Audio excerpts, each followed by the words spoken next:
Have you ever looked in the mirror and just wondered if your stubborn acne or some unusual hair growth could be a sign of something, well, deeper? Today we're diving into exactly that. We're going to talk about Polycystic Ovary Syndrome, or PCOS, and connect the dots between what's happening inside your body and the very visible signs it can show on your skin. Okay, let's get into it. First off, let's just get a sense of scale here, because this might surprise you. PCOS isn't some rare, obscure condition. Nope, it affects up to 20% of women of reproductive age. That's 1 in 5. So yeah, it's incredibly common, but for how common it is, it's still widely misunderstood. So here's our game plan for today. We're going to break this all down into 5 key parts. First, we'll uncover what PCOS actually is. Then, we'll look at the hormones that are really pulling the strings.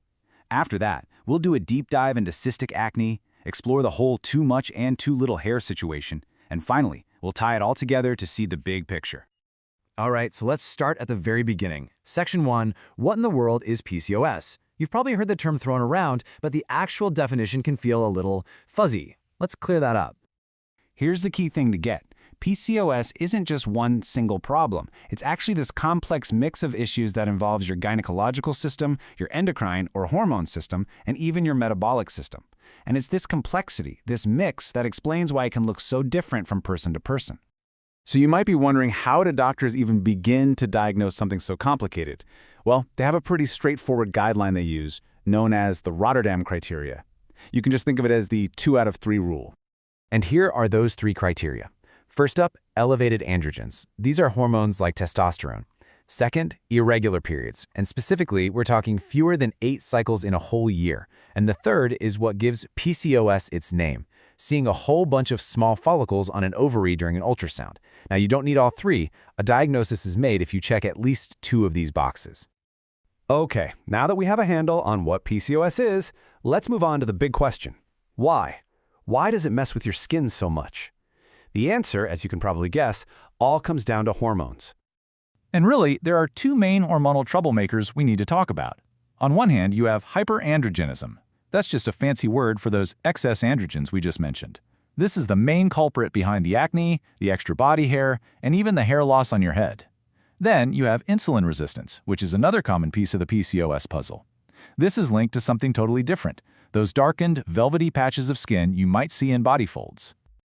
All right, let's really zoom in on one of the most common and frankly one of the most frustrating skin symptoms of PCOS, cystic acne. And believe me, this is so much more than just a simple breakout. PCOS acne really has its own signature style. It tends to be those deep, painful cysts, the kind you can feel under the skin before you can even see them. Location is also a huge clue. It loves to hang out on the lower half of the face, so think chin, jawline, cheeks, and down the neck.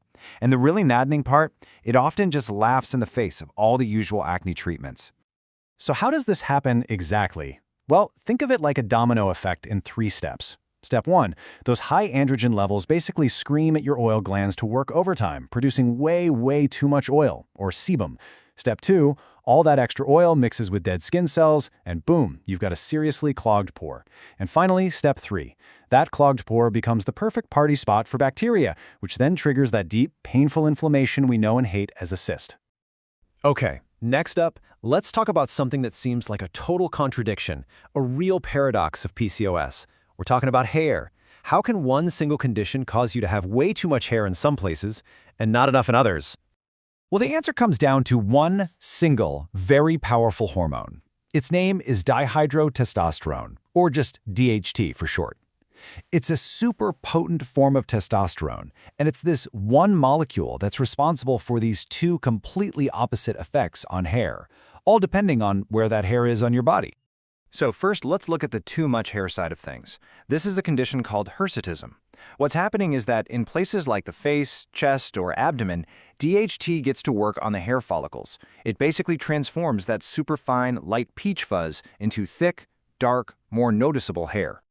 But then, and here's the paradox, that exact same hormone, DHT, does the complete opposite on your head. On the scalp, it actually attacks the hair follicles and causes them to shrink. Over time, they produce thinner and weaker strands of hair until they eventually just stop, leading to that classic thinning, especially around the crown of the head. Wild, right? Okay, so we've dug into the weeds on the individual symptoms. Now let's pull the camera back a bit and connect all these dots. It's time to really look at the big picture and see how the inside connects to the outside.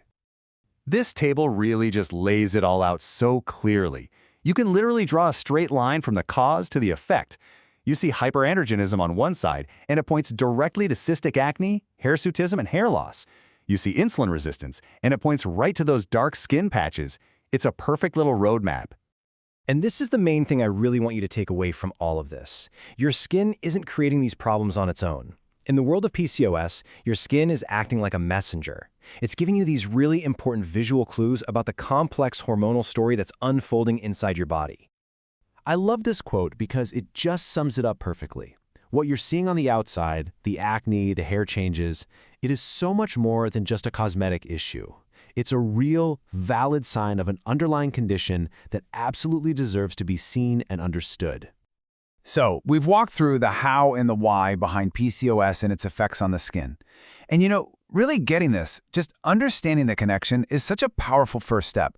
It puts you back in the driver's seat. So the question we want to leave you with is, now that you understand, what's your next step going to be?